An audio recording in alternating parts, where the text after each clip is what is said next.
Halo semuanya, kali ini kita kedatangan tamu yang luar biasa. Ini mungkin mentor sekaligus sahabat mungkin ya, sudah lama. Kita sekarang suka bertukar pikiran kayak kemarin waktu keluar paper pertama CBDC, ngobrol bareng. Ini adalah Pak Oni Wijanarko. Halo, selamat siang ya. Ya, mungkin diperkenalkan sedikit Pak. Pak Oni ini dulu sepak terjangnya seperti apa? Ya, kalau sepak terjang saya ya pegawai Bank Sentral ya. Sempat menjadi kepala komunikasi Bank Sentral, kepala payment system Bank Sentral, kepala transformasi Bank Sentral, dan terakhir di kepala perwakilan Bank Indonesia Jakarta. Dan setelah itu pensiun. Di Oktober 2022, sebelum pensiun pun sudah diberi tugas di Komisaris Utama Harta Jasa, dan sekarang alhamdulillah saya di Komisaris Bank BTPN. Jadi terus disuruh kerja sama Timothy. Enggak lah Pak. Jadi gini, tanggapan Pak Oni. Kan kita lihat sekarang situasi makroekonomi itu lagi panas ya sebenarnya. Ini saya sebenarnya pengen bahas dari lama, tapi kebetulan Pak Oni kita baru ada kesempatan untuk dapat waktunya juga. Ya. Jadi gimana Pak? Kan kita lihat pertama itu Silicon Valley Bank. Lalu kita lihat ada First Republic. Kita lihat bahkan the big giants yang orang bilang nggak akan kenapa-napa, Credit Suisse. Gonjang. Kita lihat bahkan banknya kripto, Silvergate, kena hantam juga. Itu dampaknya apa? Dan sebenarnya untuk yang awam, kenapa? Dan mungkin Pak Oni bisa jelaskan sedikit, kalau dalam bank, itu kan ada neracanya. Apa sih yang harus kita lihat? Gitu? Oke. Yang pertama makronya dulu ya. Kita ingat setelah pandemi, ada masa-masa di mana bunganya naik terus. Naiknya cepat sekali. Fed Amerika, dari semester 1 tahun 2022 sampai kuartal pertama 2023 sampai sekarang itu naik terus. Kita ingat kan 50 basis point, 75 basis point, kemudian 50 basis point, kemudian 25 sehingga bunga Fed itu menjadi 5,5 sampai dengan 5,25%. Dan ini tahu sendiri, kalau bank-bank yang neracanya terkonsentrasi di aset-aset yang sensitif. Apa itu aset-aset yang sensitif? Yaitu aset-aset surat berharga. Pasti kena. Di valuasi nilainya pasti turun. Dan nilai turun itu akhirnya memukul modalnya dia. Itu ceritanya langsung ke Silvergate ya. Jadi intinya gini mungkin ya. Mereka terlalu terkonsentrasi nih neracanya. Ajarnya di salah satu aset. Begitu di rate high terus sama Fed, asetnya turun. Dia mesti realize loss-nya, orang narik. Jedar. Betul. Oke, dampaknya apa sih Pak? Dampaknya kita sendiri tahu ya, begitu asetnya turun, ini bank-bank Amerika yang berjatuhan itu kan kebanyakan dia ada di pasar modal. Nah, ketika tahu modalnya turun, terjadilah penurunan sahamnya. Dan orang mulai tidak percaya, akhirnya terjadi yang punya uang, tarik uangnya. Terutama case-nya Silvergate, itu ada salah satu startup di India, narik uangnya tuh 90% dulu, disisain 10% di sana. Habis itu diikutin yang lain, lalu terjadilah bank run di Amerika. Dan itu rata-rata bank di Amerika ternyata yang dijamin oleh FDIC, kurang dari 40%. Kayak Silvergate itu yang dijamin kurang 15%. Jadi Silicon Valley, SVB ya. SVB. Dan yang lain juga begitu rata-rata, sehingga karena nggak dijamin kan takut orang, aku nabung tapi nggak dijamin nih. Udah tarik aja untuk keamanan. Jadi akhirnya flight to safety. Ya kan? Jadi ditarik untuk cari aman gitu. Nah, menurut Pak Oni, kalau sekarang kan kita lihat ibaratnya bank run tuh cepat banget. Jadi orang taruh di Twitter, jeber. Kan Silicon Valley Bank tuh jatuh kan dia pertama dia mau right issue. Right issue. Nah, semuanya dengar itu kan. Tarik gitu rame-rame. Menurut Pak Oni, apakah itu ada dampaknya dengan sekarang tuh di era sosial media atau tidak? Selalu ada, karena viralisasi sekarang cepat sekali ya. Informasi cepat sekali, informasi semakin terbuka, dan orang kalau mendengar ya udah. Itu namanya ada herding effect. Jadi hati-hati dengan herding effect, jangan diremehkan. Begitu terjadi herding effect, bank sebagus apapun bisa jatuh. Karena rumor. Dan rumornya itu gelinding dipercaya. Wah, ikut semua. Orang ikut-ikutan gitu. Ngeri jadi sekarang ini ngeri gitu. Tapi dampaknya itu terhadap ekonomi US, apa yang Pak Oni lihat sekarang? US akan kemana? Mungkin sebelum itu dampaknya ke bank run itu ke Eropa ya. Iya. Kita Credit Suisse juga kena ya. Iya. Jadi intinya itu, tetapi dampak di ekonomi Amerika itu lucu sekali, yaitu ketika Jerome Powell mengatakan, oh ini sementara, untuk perbankan itu sementara. Jadi perbankan bukan dampak utama terjadinya krisis perbankan. Itu menurut Jeremy Powell. Tetapi menurut si JP Morgan, Jimmy Dimon, itu beda lagi. Jadi, oh enggak, kita hati-hati tetap, nggak bisa diremehin. Kalau bunga nggak turun, kalau bunga nggak dipertahankan seperti sekarang, ini paling tidak diperlambat kenaikannya. Oh bisa kena perbankan. Nah ini yang menjadi debating di Amerika, ditambahin isu-isu baru nanti yang Timothy juga mau tanya. Nah, di posisi sekarang kan Jerome Powell dia ibaratnya sebenarnya apa yang dilakukan adalah dia mau lawan inflasi. Inflasi, benar, inflasi. Tapi yang selalu dia ngomongin setiap kali dia ini FOMC dia selalu bilang adalah dia mengincar yang namanya soft landing. Tapi kalau dengan rate hike sebanyak ini 5,5 yang saya lihat dan dia bilangnya dia belum ada planning untuk rate cut, which is market sebenarnya udah prediksi bahwa dia harus di antara Juni Juli ini kayak dia harus market prediksinya. Itu menurut Powell ini apakah akan ada gitu soft landingnya dia bilang. Kalau saya lihat ini pesawat kayak ibaratnya dia udah hantam ke bawah, udah hancur gitu. Soft landingnya perlu waktu karena kan kalau targetnya Jerome Powell kan 2% inflasi ya. Mungkin tahun ini the best scenario ini yang ngomong para ekonom di Amerika kemungkinan 3%. 3%. 3% itu ini akan bertahan untuk menuju 2% itu perlu waktu 3 sampai 5 tahun. Makanya apa itu ya? The longer the apalah istilahnya itu. Jadi panjang lah perjalanannya itu. Karena banyak sekali tantangan-tantangan di sekitar. Ya, misalnya kita lihat bunganya udah naik tapi penurunan inflasinya ya masih sekitar 5 sampai 6. Jadi butuh waktu lagi di situ. Oke. Tapi tren dunia memang turun. Tapi pertumbuhan juga diperkirakan agak flat, naiknya sedikit ke depan. Jadi pertanyaan saya ini yang dilakukan sama The Fed adalah soft landing atau crash landing untuk para perbankan? Ya di antara itulah. Karena kan rumornya udah banyak, bahkan di Deutsche Bank di Jerman ya, itu udah ada rumor lagi mulai gonjang-ganjing juga. Karena ya namanya bank pegang surat hutang. Mungkin Pak Oni bisa jelaskan sedikit kali ya, kenapa misalnya ini tuh berdampak sama sistem fractional reserve yang sebenarnya semua bank tuh punya. Ya, ini sebenarnya kalau dibilang ketidakpastian ya. Buktinya apa? Sekarang banyak central bank ya borong emas. Jadi kalau kita lihat emas dunia itu banyak diborong oleh bank sentral, terutama setelah pandemi. Rusia sama Cina ya? Rusia, Cina, dan diikutin sama yang lain gitu. Jadi itu menunjukkan bahwa, waduh, kalau aku pegang dolar juga ngeri, ada dollarization, ya kan? Nilai dolarnya turun terus, ya udah paling aman apa ya untuk menghedge inflasi ini? Oh mungkin emas. Ada yang bilang emas, ada yang bilang Bitcoin. Jadi seru di dunia ini. Seru banget ya. Oke, menarik nih. Jadi ini kita akan bahas. Tadi sebenarnya pertanyaan saya selanjutnya sebenarnya saya mau bertanya ini tentang dedolarisasi. Kita lihat BRICS ini kan mereka udah mulai ibaratnya pinter lah ya. Iya. Ini India, ini Brazil, ya South Africa, kita lihat Rusia. Mereka mikir ngapain kita pakai dolar ya? Gitu. Iya benar. Nah ini tanggapan Pak Oni tentang dedolarisasi ini seperti apa dan dampaknya apa Pak?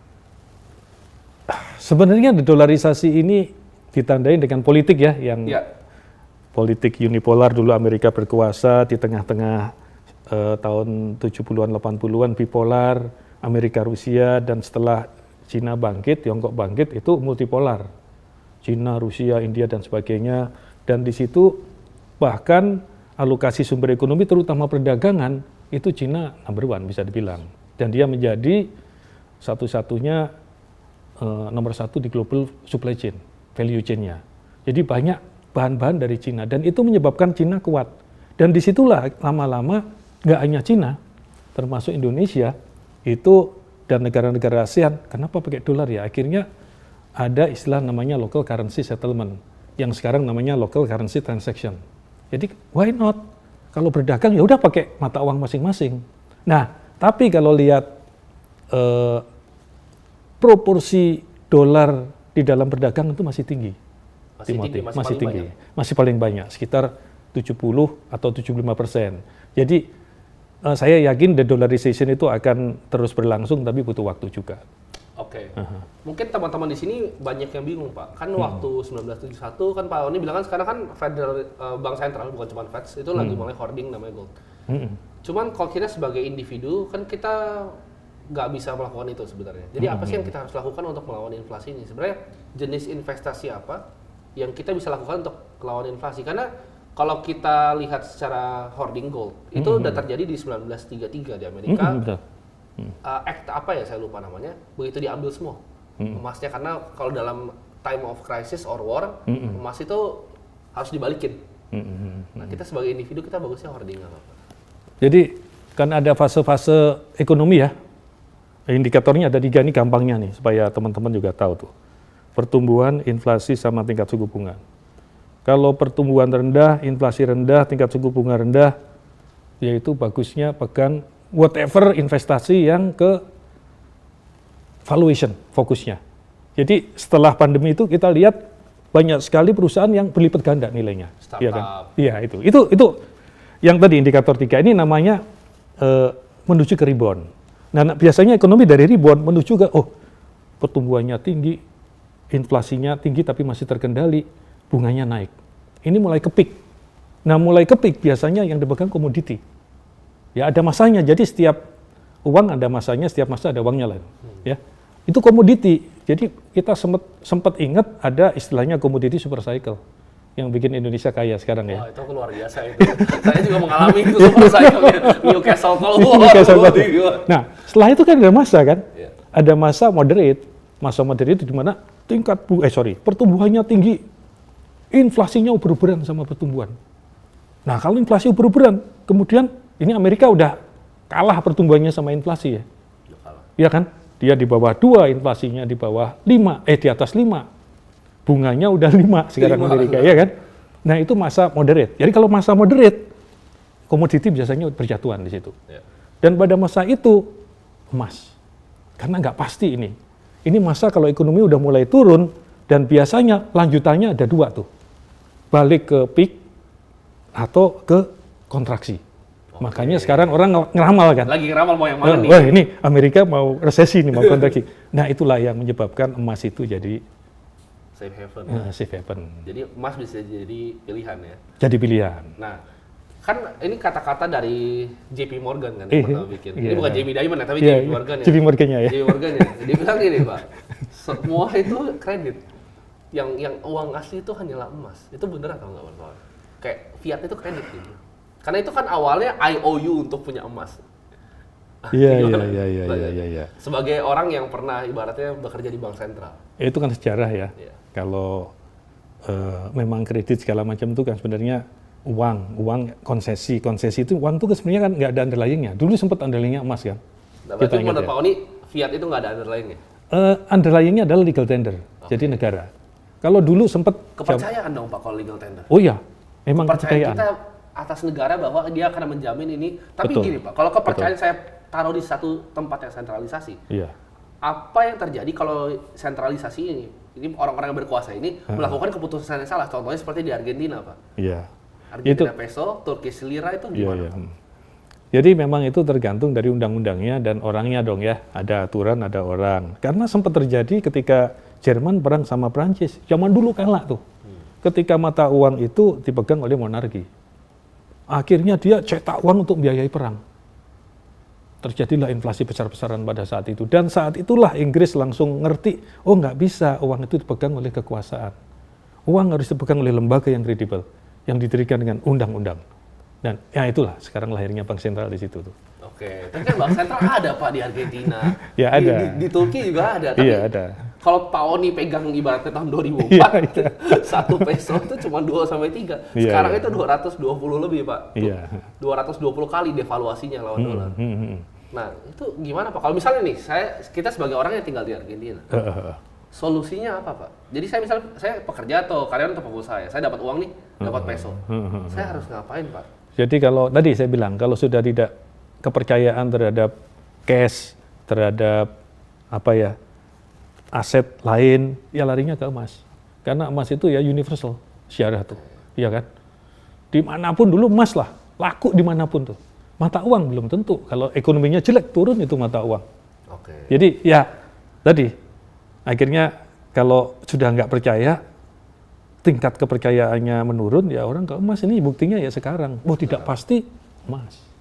Oke, tapi Pak Odi lihatnya kemana? Kan tadi kan dari yang habis komoditi jatuh, Iya. kan orang lari ke emas nih. Iya. Tapi Pak Odi larinya melihat Pak Odi pribadi ngelihatnya bukan konsensus ya. Iya. Lihatnya kemana sekarang? Kalau saya lihat, resesi apa enggak?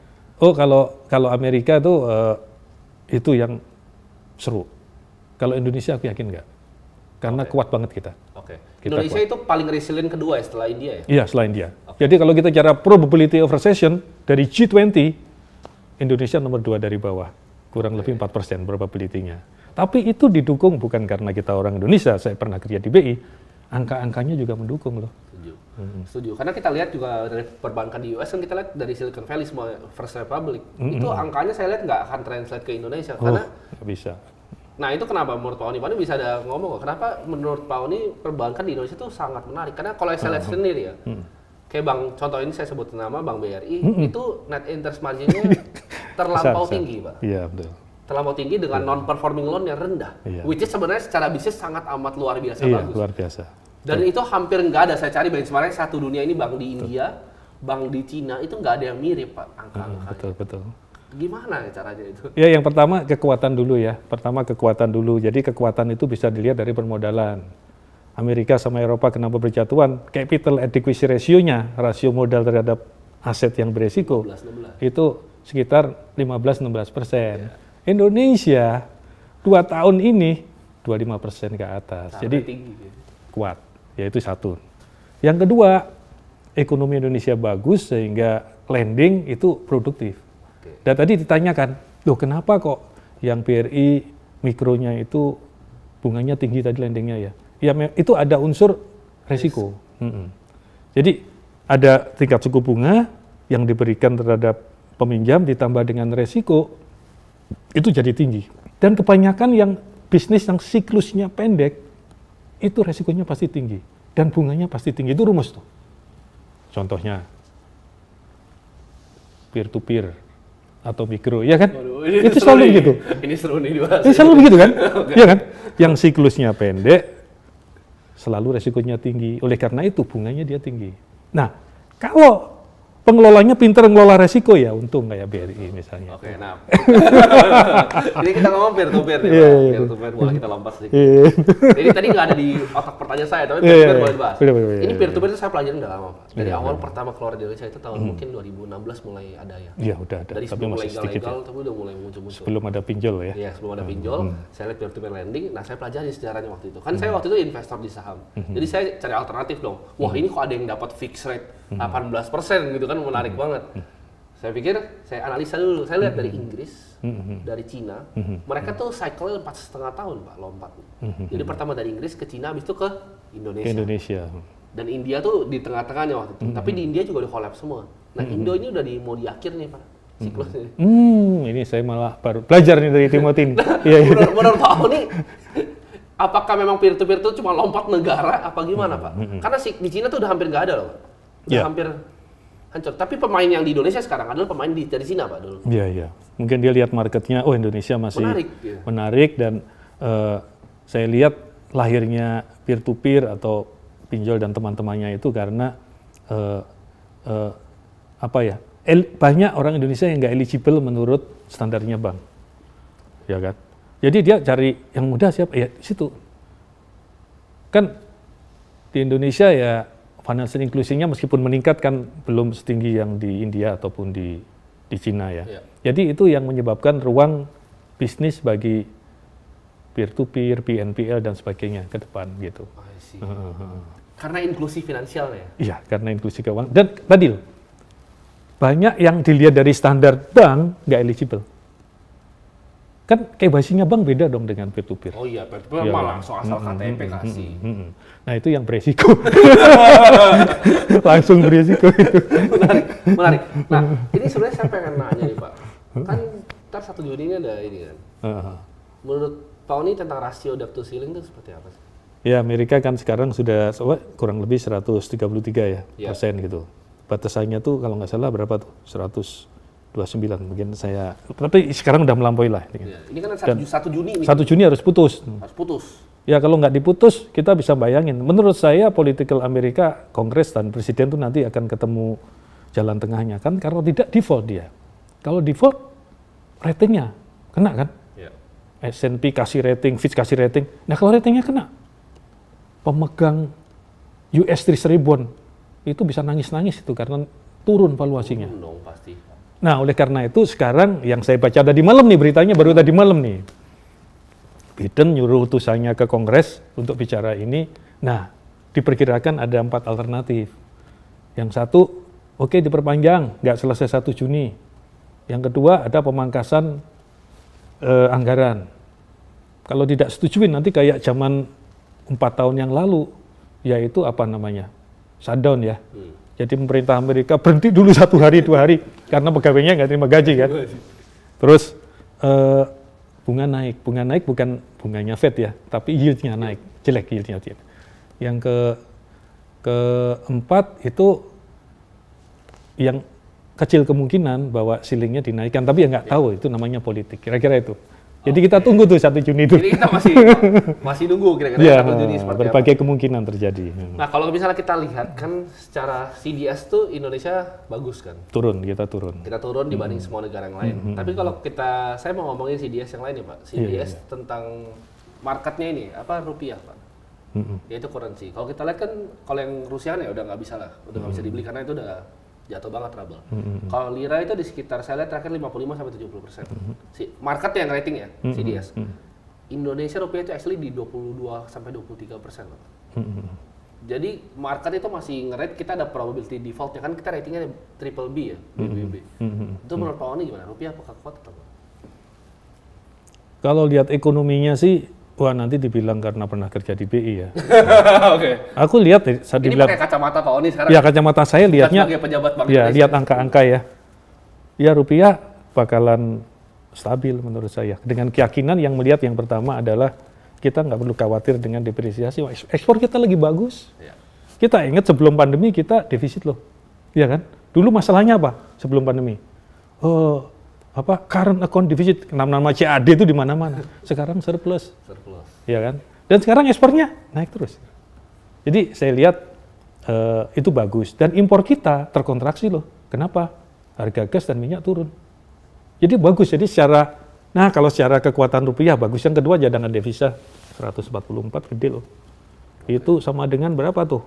Di atas 5 atau 6 kali kewajiban kita. Padahal standarnya 3. Cadangan devisa yang standar itu kurang lebih 3 kali cicilan dan angsuran. Jadi kita punya masih bagus. Memang kita tidak triple A ya misalnya ya. Iya. Tapi prospeknya bagus. India, Indonesia itu bagus dan Cina bagus. Dan kita mungkin diuntungkan dengan Cina yang rebound. Jangan salah, yang lain lagi moderate dan kontraksi. Cinanya tuh lagi rebound. Setelah zero COVID policy-nya dibuka kemarin kan. Iya. Ya meskipun Barat lihatnya kan, wah Cina begini-gini, enggak, tapi kenyataannya Cina oke. Ini saya mau ada kasih satu pertanyaan ke Pak Oni. Ini sebenarnya pemikiran saya yang Iya Pak. saya pernah mikir lumayan panjang, dan saya akhirnya kalau saya pribadi saya ketemu solusinya. Bahwa kalau misalnya saya lihat negara nih, kemarin saya ngeliatin CDS-nya currency kan, karena menurut saya, ini tesis saya pribadi, kalau currency-nya gagal, semua gagal. Jadi kan dulu di investasi, pasti kita diajarkan untuk yang pertama adalah diversifikasi. Iya, karena kita bisa bagi resikonya. Tapi misal gini Pak, Pak Oni sekarang tinggal di Argentina, atau misalnya Venezuela, atau misalnya di Nigeria punya naira. Iya. Dengan diversifikasi apa Pak? Kalau Pak Oni beli emas diambil sama pemerintahnya bisa jadi. Kalau Pak Oni beli rumah ya pasti turun harganya. Beli indeks sahamnya pun nggak bisa, saham individu juga nggak bisa. Obligasi udah pasti hancur. Solusinya apa Pak? Kan bahkan di Nigeria itu saya dengar katanya ada yang sampai ini Pak. Dia hoardingnya mobil. Karena dia percaya currency-nya pasti akan di bawah dari mobil yang hoarding. Dan akhirnya disita semuanya Pak. Iya. Bahkan yang hoarding tanah, surat-surat tanah itu banyak yang dimintain, ditodong pakai senjata. Iya. Itu menurut Pak Oni benar nggak? Kalau currency-nya hancur, semuanya itu beres di negaranya. Iya. Itu betul. Jadi nggak bernilai semuanya, ya kan? Jadi nggak ada fungsi kita diversifikasi saham, obligasi, dan di negaranya yang satu. Ya? Asetnya nggak ternilai karena ada ekonominya terisolasi dengan kebijakan mereka yang tadi disampaikan oleh Timothy. Kalau seperti itu, ya aset-aset yang bagus adalah aset-aset lintas negara yang cross border ya. Aset cross border saya ambil contoh nih. Ya, kalau Mas tadi katakan nggak bisa, ya aset-aset seperti kripto lah. Oke, ini Ya, menarik nih. kayak Bitcoin, Ethereum, yang gede-gede ya tentunya ya. Yang dia tidak sensitif terhadap di freezing, dibekukan dan sebagainya, ya kan? Ya, tapi harus hati-hati juga. Karena ini aku jawab begini karena pertanyaanmu loh, Timothy. Enggak, gini Pak. Tapi Pak Oni sebagai pribadi Pak Oni. Iya. Menurut Pak Oni tentang aset kripto itu seperti apa? Seperti Bitcoin kan gini, banyak orang yang mungkin bahkan masih awam nih di dunia ekonomi. Pak Oni kan ibaratnya udah sampai jadi kepala cabang DKI gitu. Iya. Sepak terjangnya di dunia finansial tuh udah puluhan tahun. Mungkin lebih tua dari banyak teman-teman yang hidup gitu bahkan. Nah, Pak Oni melihat Bitcoin itu seperti apa? Karena banyak ya orang-orang yang bilang, oh ini tuh nggak ada intrinsic value-nya, tapi dan nggak ada nilainya gitu. Ini apa? Asetnya mengambang, tapi kan fiat juga sebenarnya mengambang, Pak. Iya, kan bedanya fiat ada legal tender ya. Kalau ini sebenarnya konsensus yang lawannya dia itu, kalau kita bicara lawannya itulah regulasi, ya kan? Dia selalu mentoknya karena regulasi, tetapi acceptance-nya Bitcoin, Ethereum, dan yang 4 besar atau 5 besar itulah yang kita juga tahu, itu meluas dan tidak bisa dibendung. Dan menurut saya tidak tahu mereka ini cerdik sekali, mereka membangun ekosistem ke depan yang merupakan permintaan akan mereka di depan. Saya ambil contoh, yang branded sikat semua sekarang, ya kan? Yang kedua, yang yang digital yang baru kayak Meta, NFT dan sebagainya, bayarnya pakai kripto, ya kan? Yang ketiga, mereka sekarang gila lagi adalah, aku nggak tahu gilanya bagus atau enggak, tapi mereka tuh bisa kayak bikin bank dengan adanya liquidity pool kan, tahu kan? Ya kan? Itu kan, ya, oleh karena itu BIS bilang kan, BIS itu perkumpulan seluruh bank sentral yang ada di Swiss, dia bilang, hati-hati loh, ini sekarang shadow banking itu bukan karena floating fund yang dikelola oleh digital payment, nggak lagi sekarang, tetapi kripto. Jadi memang nanti harus ada titik temu ya. Apalagi kita lihat OJK kemarin baru buka lowongan komisioner baru, yang satu adalah fintech dan kripto. Dan saya yakin karena kripto sudah diatur di Kementerian Perdagangan sebagai komoditi, dan OJK saya kira nanti akan harapannya punya aturan yang lebih baik, yang seimbang ya antara inovasi dan resiko.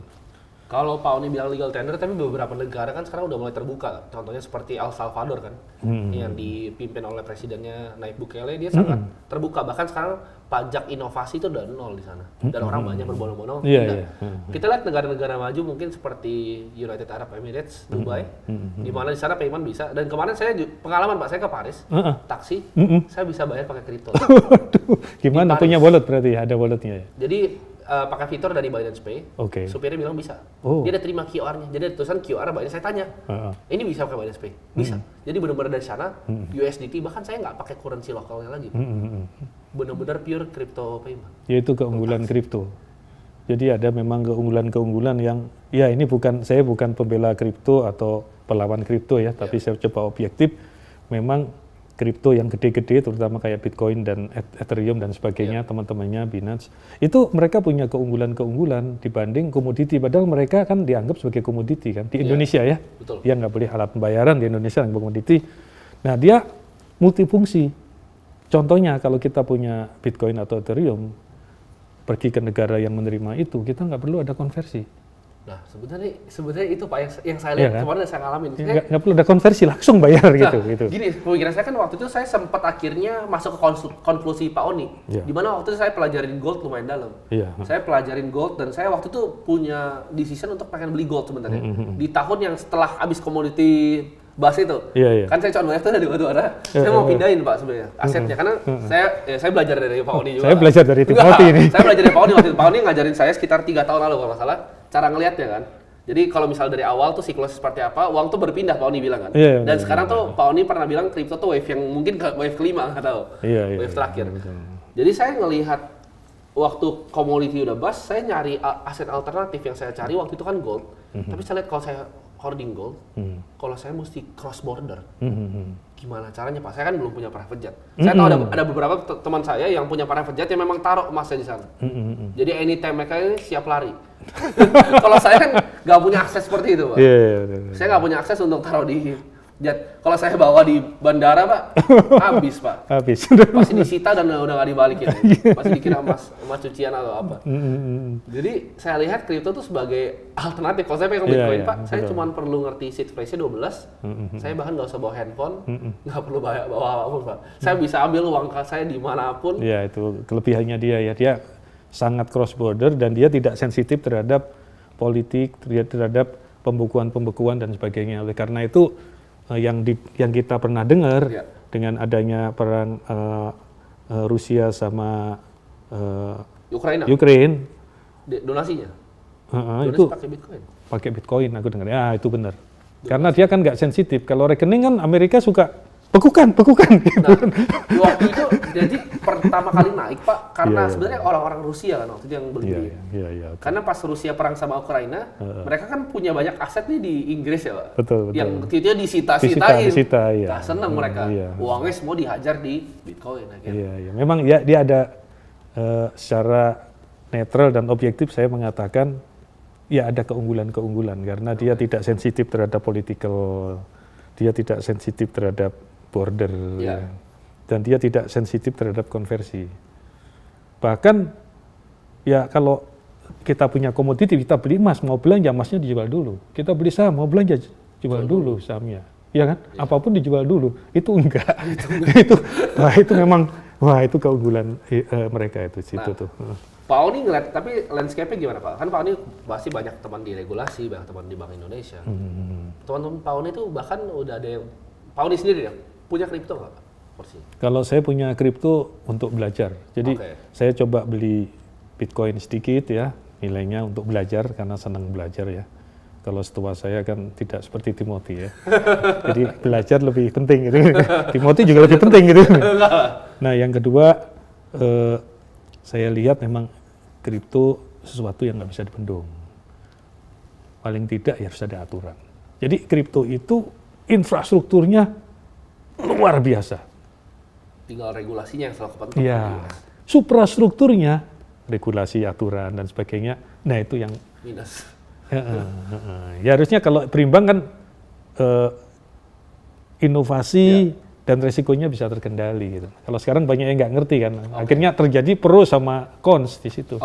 Ini saya pengen nanya Pak. Kalau kita kan lihat sekarang, jadi saya baru tadi pagi baca berita. Saya baru baca berita, tadi malam juga ada berita saya baca. Saya pengen nanya ke Pak Oni. Itu katanya di San Francisco, Pak. Iya. Ini saya benar udah dengar dari sekitar 3 bulan lalu, ada rumor bahwa commercial real estate akan jatuh. Di US itu di San Francisco, tadi berita saya baca tadi malam, occupancy rate-nya ada satu building, itu kosong 80% Pak. Dan dijual diskonnya luar biasa. Kosong. Dijualnya di atas 50% diskon. Dan itu banyak listing building yang udah mulai di listing di market. Dan kemarin BlackRock juga udah freeze dia punya withdrawal dari fund real estate paling besar. Menurut Pak Oni apakah ini jadi domino terakhir nih? Karena kan saya ngeliatnya gini, kalau dia rate hike terus, bank jatuh. Bank jatuh, pasti ada dampaknya ke commercial real estate pertama. Betul. Ini gimana nih Pak? Apa ini domino terakhir yang bikin semuanya ambruk? Jadi kalau kita lihat betul sekali bahwa konsentrasi properti di Amerika tinggi sekali. Luar biasa. Jadi bank-bank banyak naruh di properti. Mungkin bunganya rendah ya. Setelah global financial crisis itu bunga akan rendah. Jadi orang banyak naruh di properti dan banyak naruh di startup waktu itu, injek. Dan sekarang waktunya bunga tinggi, jadi kena dampaknya. There's no free money lagi. Tetapi kembali lagi ke cycle ya. Justru yang di dalam kondisi tidak pasti itu cash is the king. Sekarang pun orang masih nunggu tuh di bottom nggak itu properti itu. Dan itu ada investor yang siap untuk beli loh. Yang hantem ya? Iya hantem lah, kan turun kan harganya kan. Ditunggu dia. Sudah di dasar belum tuh, tampil nih udah dasar. Nah sekarang begitu. Nah seperti di Indonesia sekarang kan properti naik dikit loh harganya. Naik dikit. Udah mulai naik ya. Oke, saya belum perhatiin tuh Pak. Kemarin riset BI. Riset BI naik dikit sekarang. Jadi ya itu tadi, jadi orang nunggu harganya turun, kalau udah turun dia orang yang punya uang pada beli. Nah karena beli ini, karena ada dorongan dia naik lagi sedikit. Amerika juga gitu nanti, tunggu deh, pasti ada yang beli itu. Nggak tahu yang beli dari Tiongkok atau dari mana. Sekarang ini cash is the king sekarang ini. Tapi dampak makronya apa Pak? Kalau misalnya ini commercial real estate ini jatuh nih. Kan waktu itu kan subprime mortgage Iya. residential, ini komersil nih. Lebih gede duitnya nih. Iya. Kalau dulu komersilnya kan diikat di dalam subprime ya. Iya, subprime. Kalau sekarang kebetulan enggak. Jadi ini beda dengan global financial crisis. Jadi kalau paling yang kena ya NPL banknya.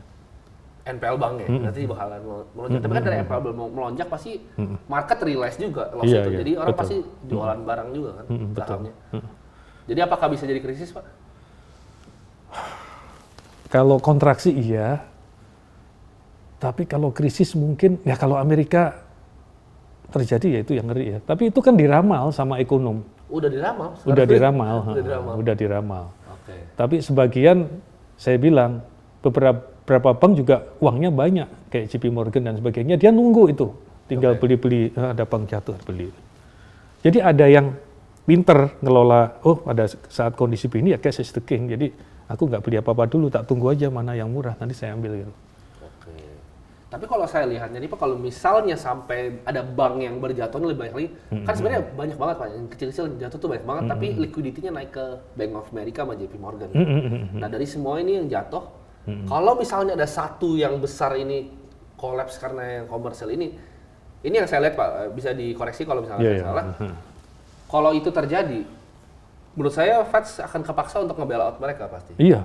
Nge-bail out dengan melakukan ya, dengan mereka punya mesin uang Kayak ya, dulu. kalau di lagi. Jadi kalau sampai terjadi itu, lihat aja sekarang indikatornya di mana, asetnya Fed. Kalau asetnya Fed gede, berarti dia lagi bail out dengan beli surat berharga kan. Itu kan terjadi di global financial crisis. Ya. Tapi diyakinin ini nggak seperti itu. Covid juga terjadi kan seperti itu. Asetnya kan besar ya. Nah, sebenarnya tadi sampaikan Bank Amerika yang akan jatuh, mungkin 1-2 aja tuh menurut saya kelihatannya yang sudah, tapi dia bank kecil yang udah mulai goyang. Oke. Jadi ini masih mungkin ada lagi nih. Masih ya bank kecil, 1-2 ya. Kalau diperkirakan waktu itu ya. Karena aku dapat datanya itu dari internet juga sih, cari-cari, oh masih 2 lagi nih, dikasih merah tuh. Apa? Oke, jadi sebagai ini konklusinya mungkin dari podcast hari ini, saya yakin sangat bermanfaat untuk teman-teman. Kita sebagai investor yang awam nih, kita harus jadi ngapain sih Pak? Apakah kan obligasi di US kan yang bikin mampus kan karena orang pegang obligasi gede bank, karena hantam suku bunga naik jatuh. Ya. Kita harus ngapain Pak sebagai investor individu? Misalnya nih kita punya uang 100 juta. Saya kasih uang 100 juta ke Pak Oni nih. Pak Oni bakal bikin portofolio itu bagaimana di kondisi makro seperti sekarang. Kalau saya uang nggak banyak, tetapi prinsipnya itu adalah Pak tadi. Oni bisa aja nih. Ya, setiap aset ada waktunya, setiap waktu ada asetnya. Jadi harus lihat siklus. Oke. Iya kan? Nggak mungkin kita pegang ini selama-lamanya naik terus. Enggak, pasti ada waktunya jatuh. Jadi siklus itu ya dibagi 4 aja. Yang satu, kalau sekarang ya, kita mulai sekarang, titik sekarang. Sekarang ini kan moderate. Moderate itu bisa tergelincir ke kontraksi. Kontraksi itu jelek lah ya. Bisa balik lagi ke peak, ke puncak lagi. Kalau Amerika udah ke kontraksi. Jadi kalau kita menghadapi kondisi situasi ekonomi yang ke kontraksi, itu cash is the king. Kenapa? Walaupun inflasi setinggi apapun terserah. Iya, cash. Kita pegang cash aja. Cash is the king. Karena harga asetnya biasanya kalau inflasi tinggi turun. Diskonnya lebih dalam dari inflasi. Lebih dalam, ya. Jadi asetnya ini masih cashnya masih berharga. Tinggal pilih. Yang mana? Yang mana. Nah. Kalau di Indonesia ada yang indeks yang link dengan inflasi, ya beli itu. Jadi ada cash atau beli itu. Tapi kalau kondisinya nanti setelah kontraksi pasti kan muter ekonomi ini. Ke rebound. Nah kalau pas ke rebound kita ya butuh aset-aset yang berbasis valuation. Yang benar-benar topnya paling tinggi ya naiknya. Iya, ya misalnya kayak AI, misalnya Indonesia nanti ada ya AI dia jual saham atau beli itu biasanya tinggi. Tapi kalau terus dari rebound ke peak, ya udah itu waktunya selesai, lepas. Kita ke komoditi, Sebenarnya tengah-tengahnya yang itu. saya lakukan sih selama 2020 untuk mendapatkan uang yang sangat banyak dari market. Jadi Ya pasti Timothy melakukan Bank itulah, digital makanya kan- dia survive. pertama bank digital saya Iya, ajar iya. semua tuh. Iya, iya. Kita Indonesia ingat- Tech ya, saya ajar semua. Begitu tuh dapat uang kan, Lepas. lepas. Iya, iya, Uangnya gitu. ini dipakai buat batu bara. Ya, benar. Emang tadi ada siklusnya kan. Jadi Batu bara ini saya hantam di Bitcoin pas bottom. Kalau saya prediksinya ini bakal rebound sih Pak. Karena US saya lihat ada kontraksi. Iya, iya, Kecuali kontraksi, 2 minggu US kontraksi. terakhirnya. Iya, iya. Jadi saya pikir ini aset yang paling volatil yang saya bisa ketemu, yang saya bisa hantam banyak gitu sih. Bitcoin ya. Bitcoin. Wah, ya kalau gitu. Karena kan ibaratnya kalau sebenarnya ya bisa juga orang kalau mau pakai Nasdaq ya silahkan. Ada kan yang mungkin hantamnya di QQQ mau pakai Nasdaq juga boleh. Cuma saya lihatnya Bitcoin ya higher beta aja dibanding Nasdaq dan it's better. Kalau saya kan resikonya ibarat profil resikonya 1 sampai 10 saya 100 Pak. Iya, iya. Memang kalau Bitcoin diterjemahkan ke saham dia itu big cap ya. Iya, big cap, Jadi iya. dan liquid kalau big cap, kalau nggak punya uang tinggal dijual ya. Betul. Jadi bisa dihantamnya banyak dan saya ekspektasi ya 2-3 kali. Iya, iya. Ya, menurut saya it's okay sih. Iya. Kalau Pak Odi gini gimana Pak? Rangkai 100 jutanya nih berapa? Dan 100% Oh, aja iya. deh, 100%. Yang pertama ya aku tadi Cash-nya berapa persen? case-nya mungkin ya 30 lah. Cash 30%. Yang diindeks ke inflasi ya 20. 20 indeks inflasi. Yang lain disebar untuk cari opportunity ya. Contohnya Contohnya ya aset-aset yang berjatuhan itu kita ambil sekarang. diskon-diskonan itu ya. Yang diskon-diskon kan banyak tuh. Contohnya apa Pak? Ya kalau di Amerika surat berharga yang lagi jatuh, Oke. simpen aja agak jangka panjang ya. Kemudian rumah yang lagi jatuh. Rumah. Asal kita Kalau di Indonesia Pak? Di Indonesia, emas apakah jadi opsi? Indonesia sekarang karena kita itu fasenya bukan moderate ke kontraksi ya. Kalau Moderate aku aja? moderate dan bisa-bisa balik lagi. Kenapa kok balik lagi? Ya kita hampir kayak Cina juga, kita punya nikel banyak dan sebagainya. EV nanti diperkirakan 2025 itu naik ya. Mungkin Indonesia lebih bagus. Jadi kalau saya bilang ke aset-aset jangka panjang yang bagus, misalnya ya tadi mobil listrik, nikel gitu ya. Kita bisa invest di saham-sahamnya atau di indeksnya yang terkait dengan itu oke menurut saya. Di nikel ya Pak? Sekarang kan lagi jelek harganya. Ini bisa kita syuting sebelum kemarin kan lagi itu, lagi drop semua. Iya kan kita tinggal tunggu kan. Kita selalu lihat gravitasi kan di investasi itu ya. Iya. Kalau bola dilempar ke atas dia jatuh pas ke dasarnya. Cuman kita kan nggak tahu dasarnya tuh sampai kapan. Kira-kira aja lah, udah jatuh nih. Ya udah, pegang, diemin aja. Iya, saya juga lagi lihat nih, saya lagi cari yang diskon juga nih di Saya komunitas. ngikutin Timothy aja nanti kasih kabar saya. Biar Enggak lah, numpang kita ya. Kita kan sering diskusi. Oke, mungkin pertanyaan terakhir Pak. Iya, iya, benar. Tanggapan Pak Oni terhadap CBDC. Itu kan gini, kalau saya ngeliatnya gini, fiat itu adalah uang yang diciptakan dari kepercayaan. Karena basis legal tender. Sedangkan CBDC ini kan juga sama, tapi versi yang lebih dikontrol lah, lebih gampang. Tanggapan Pak Oni apa tentang CBDC? CBDC itu sangat penting karena kita tahu sirkulasi uang kapan, berapa, di mana. Ya, kalau uang kertas kan nggak tahu ya. Dan itu akan membantu pengelolaan money circulation. Dan money circulation itu sangat penting untuk mengelola inflasi sebenarnya. Ya, dan pertumbuhan tentunya. Jadi kita bisa melihat distribusi. Kalau sekarang kita kan butuh data. Uang sekarang di mana? Mana yang inflow, mana yang outflow? Nggak tahu. Jadi butuh waktu. Kalau dengan CBDC bisa cepat. Apalagi semua negara sekarang juga lagi mikirin CBDC, terutama yang wholesale ya. Yang wholesale itu yang untuk ya seperti clearing RTGS itu is oke tuh. Tapi yang menantang yang retail. Nah yang retail ini sebenarnya orang lagi mikir kayak BI dan sebagainya kan apa ya infrastruktur yang cocok ya platformnya tuh. Nah kita baru dengar beberapa waktu lalu Ripple mengeluarkan platform. Jadi dia launch. Bank sentral kalau mau nerbitin CBDC pakai platform saya. Karena bisa mengelola siklusnya dari diterbitkan sampai ditarik lagi itu. Dan sekarang yang lagi coba Hong Kong dengan Hong Kong dollars-nya. Nah kita tinggal tunggu. Tapi CBDC juga tidak gampang. Di China kan sudah. Udah, Cina itu paling cepat adopsinya Iya, sebenarnya. adopsinya paling cepat, tetapi akseptannya tidak begitu tinggi. Oke. Jadi ya kita tunggu semuanya ini. Karena risetnya CBDC itu udah 5 tahun yang lalu loh. Tapi eksekusinya sulit banget. Wah sulit ya. Tapi kalau dicoba eksekusi yang kayak Naira itu kan gawat itu. Orang nggak bisa withdraw fiat, Iya, iya, langsung rusuh kan. langsung rusuh karena dia di backup sama apa ya waktu itu ya? Nggak ada. Nggak ada. Iya. Jadi kita tunggu nanti tunggu ya seperti si apa BTC. perkembangannya ya di Oke. BTC. Mungkin semoga kita bisa ngobrol-ngobrol di lain waktu ya Pak Oni. Terima Thank you, kasih Pak Oni. Timothy. Aku belajar sama Timothy loh ini teman-teman. Salah ini. Aku belajar sama dia nih. Sampai Makasih. jumpa semuanya. Sampai jumpa. Makasih.